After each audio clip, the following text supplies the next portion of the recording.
Now time to take you through the starting grid of the penultimate qualifying heats of day 1 out of 3. And it's heat 8. C versus E. X30 Senior. Sam van der Heyden leads from the front row of the grid. He'll have Henki Kalteren alongside him on the front row. Can Matthias Marchal pick up his first qualifying heat win in X30 Senior under RSD karting colours? Well, he's going to start on the inside row number 2, joined by Fusion Motorsport Benelux's Devon Hagman. Luca Leicester and Delano Wellens ran out row number 3 ahead of James Merkelbach and Mirko Wouters. Roberto Bas and Wouter Bergano ran out the top 10. Row 6, it's Rosanne Dendriver and Niels Lelor. Tihon Kinnard and Keanu Wellens on row 7. Senna Pessel and Sam Gluck, row 8. Moritz Moore and Aaron Sarignac, row 9. Row 10, completing the top 20, Casper Norman and Tibor Weyers. Raphael Leenders, Christopher Starr, Dennis Bowman, Ellie Dax and Jules Van Hul round out your 25-strong grid. So once more into the breach, dear friends, we go into the relatively unknown as to find out who will win this race. Henki Kalteren so far has picked up 2 race wins. Interestingly enough, Rosanne Dendriver has not passed the timing beam. I'm wondering whether she is down in the repair area. That's a big... Now, Rosanne had a very, very good qualifying session this weekend. Normally, she's qualified towards the back end of the field. Bearing in mind, 76 drivers came into time qualifying this morning. But can Henki Kalteren, the machine from Team Corner, be stopped by Sam van der Heyden, one of the championship protagonists? This, I think, is going to be a very interesting elbows-out affair here, Guillaume, because anything in X30 Senior is possible. Tout est possible, en effet, dans la catégorie reine des épreuves Iame X30. Les seniors, on voit ici de partir pour leur avant-dernière manche de ce programme de vendredi. La dernière pour ces deux groupes, c'est contre eux. Et on le rappelle, évidemment, il y aura encore 2 rotations de manches qualificatives, 2 courses pour chaque pilote disputées demain avant les phases finales. Les feux s'éteignent et on est parti de nouveau de plus belle à l'assaut du virage numéro 1. Sam van der Heyden, Henki Kalteren par l'extérieur, l'intérieur, Mathis Merschout, le nouveau venu du team RSD Karting qui a ça passe gentiment entre tous les pilotes du peloton là-bas.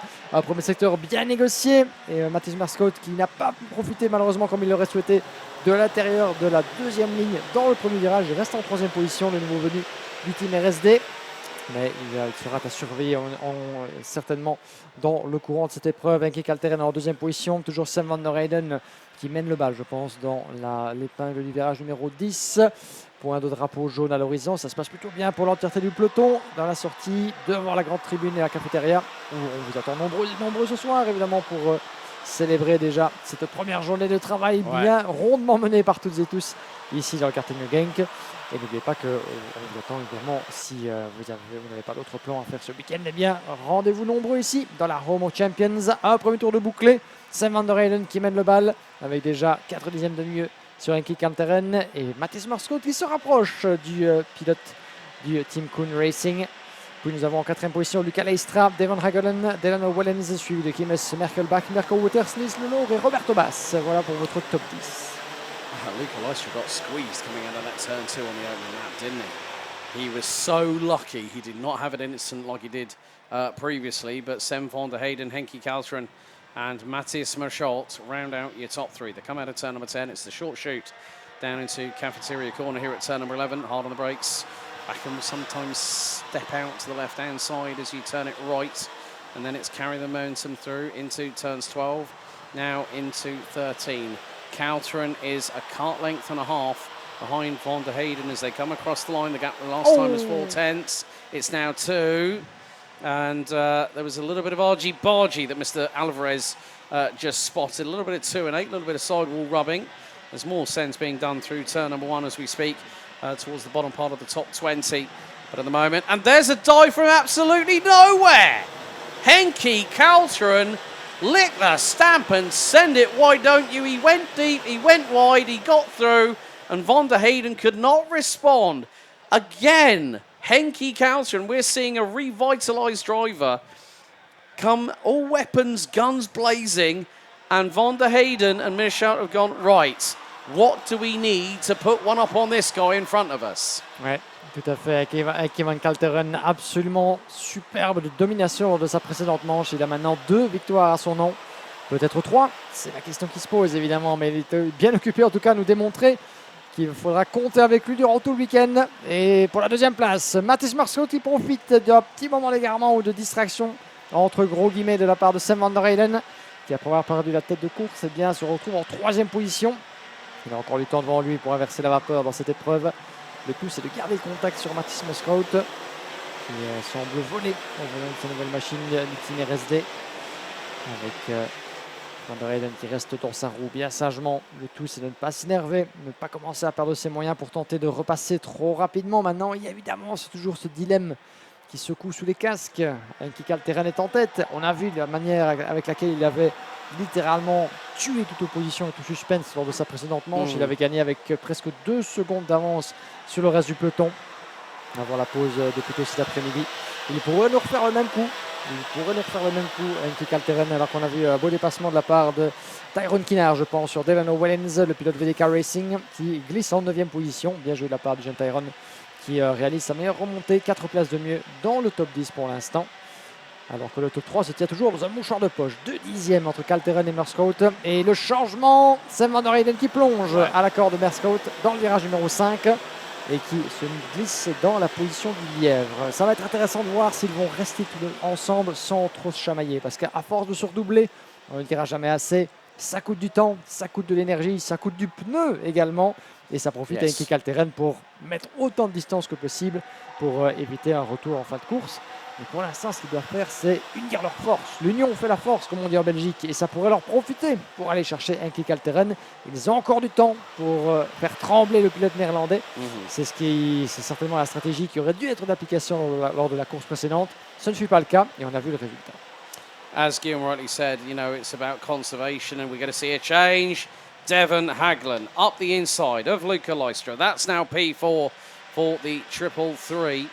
But it's a case of if you start battling, you're going to lose time. You're going to lose more out of your tyres. They're going to degrade a little bit quicker because you're pushing that 10th or so hard around the lap here at the home of champions. But rest assured, okay, Henki Kalteren, we know through previous form over the last couple of seasons, that man has been like a metronome, completely consistent. And at the moment, he's doing exactly the job that he is wanting to do. He is controlling this race. You might say, well, hang on, he's only half a second ahead.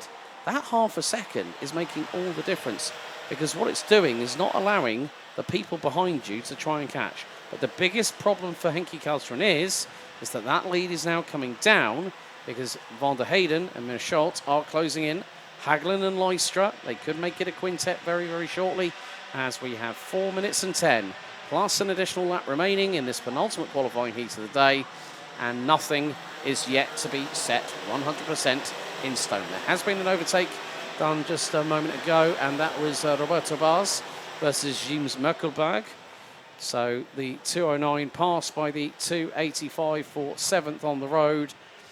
But look at this. Mineschartz will want to stay with Van der Heyden, will not want to push him over the edge trying to defend because he knows that will cost them time in battling with Henki Kalteren up front. Les leaders qui vont repasser devant notre position. Un petit chrono au niveau des... un petit clin d'œil, peut-être un petit coup d'œil, devrais-je dire. La journée fut longue. Sur les chronos respectifs, Sam van der Heyden et Mathis Marschot toujours main dans la main en quelque sorte pour essayer d'aller chercher Henki Kalteren. Ils ont tourné respectivement en 55.3. Ils sont dans le même dixième que Kalteren. Donc pour l'instant, des performances assez similaires. Il n'y a pas un pilote qui semble véritablement freiner l'autre ou le retarder dans sa tentative de dépassement. Donc pour l'instant, ça s'équilibre entre les deux poursuivants, entre les deux chasseurs. Kalteren dans le rôle de la proie. Il a l'expérience de ce genre de choses, évidemment, de ce genre de situation. Et pour l'instant, c'est tout en maîtrise et en calme que Kalteren les maintient en respect, avec un écart qui tend à légèrement augmenter à la sortie de ce dernier secteur. On est passé de 2 à presque 4 dixièmes pour l'instant, l'avantage du pilote néerlandais, qui au fur et à mesure que les minutes s'égrènent, va commencer sans doute à porter les stockades pour tenter eh bien de boucler cette course. Et ça change derrière. Magnifiquement fait de la part de Merscout. Et voilà, changement de position. Gare évidemment au retour de Devon Hagelen. Regardez-le depuis la 4e place. Il pourrait se mêler à la bataille, cette bataille à 3. Ce qui ne ferait pas les affaires ni de Merscout ni de Sam van der Heyden, parce que pendant toute la durée de cette manche, ces deux-là étaient restés ensemble pour essayer de se pousser vers l'avant, se donner des ailes pour essayer d'aller déloger Kalteren. Mais voilà justement que Devon Hagelen pourrait contrecarrer ses plans. Et on sent que Mathias Merscout en avait un petit peu assez de rester dans le sillage de Sam van der Heyden. Le moment était venu de commencer à passer la 2e, si vous me permettez l'expression. Il allait pourquoi pas titiller Kalteren. Il lui reste encore du temps. Est-ce que le timing était bien choisi pour Mathias Merscout? Certes, toujours plus facile à dire qu'à faire d'aller chercher l'ouverture pour prendre la position, mais aura-t-il suffisamment de temps pour aller titiller Kalteren avant l'arrivée? C'est la grosse question. Il a tourné en 55.2 et Kalteren dans le même 10e, donc ça se joue vraiment à coup de millième de seconde pour l'instant. Mais Kalteren légèrement plus rapide tout de même, 6 dixièmes d'avance désormais sur Merscout. On va voir ce qui se va passer dans les dernières minutes de cette manche ici. So we're basically going to find out whether Mathias Merscout has got the pace in that 250, you know. And now he's gone purple in sector 1. That says a sign of intent from the man from Belgium. Had the opportunity to test an MP Motorsport Formula 4 car at Barcelona earlier on this year. But still was buzzing, chomping at the bit to get back to a kart circuit. And now at the just after the halfway point, but look at this, Lystra has just had Roberto Bars up the inside at the final corner. It's now damage limitation for Luca Lystra, I fear. But with 2 tours to go, Henki Kalteren on for a three-peat at the minute. Nous sommes dans l'avant-dernier tour. 1366 mètres de distance. Un peu moins désormais. Kalteren, 6 dixièmes. Est-il pour autant à l'abri le retour de Mathias Merscout? Il continue de pousser. Il a le meilleur tour en course pour l'instant. Mathias Merscout, meilleur secteur. Il améliore dans son premier secteur. Il est décidé vraiment déterminé à pousser autant que possible. Le pilote RSD sera suffisant.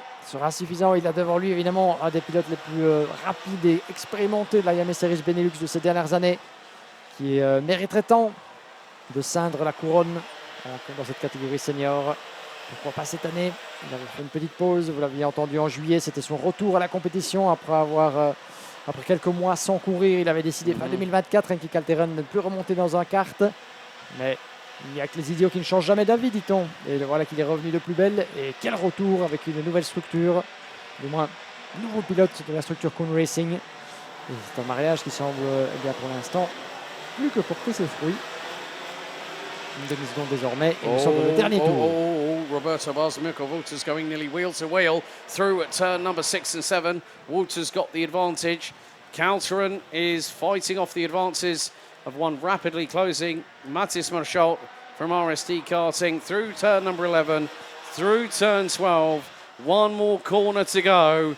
Henki Kalteren is the man of the moment. Out of the final corner, the Flying Dutchman will cross the line, and it's 3 for 3 for Kalteren. Merscout, Van der Heyden round out the top 3.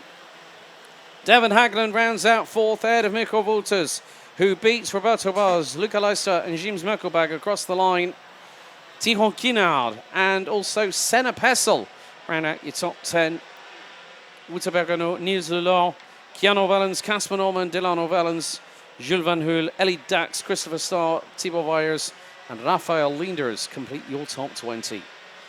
It was a difficult race for Rosanne Den Driver, finishing down in 21st position after 12 laps of racing.